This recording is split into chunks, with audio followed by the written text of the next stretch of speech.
Tak dámy a páni, klienti ma zabili názvom, že Koťogo v Lidl Havane a rozhodli sa, že si zoberú červený, že? Malý červený bol? Stredný červený. Stredný červený a tento čierny, že? Taký. Lepšie to vidno z druhej strany, počkaj, ja si to musím ovehnúť takto. Červený a čierny, takéto si sa rozhodli si zobrať.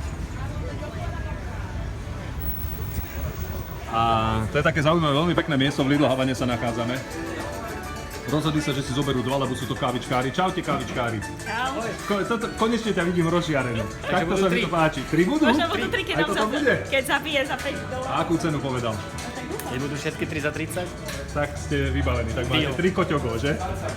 Tak vravím, klienti ma zabili dneska tým, že Koťogo, ale ja tomu celkom rozumiem, keďže trošku po maďarsky viem. Nachádzame sa v Lidl Havane vo veľmi príjemnom priestore a konečne môžeme povedať aj to, že aj takéto sme videli.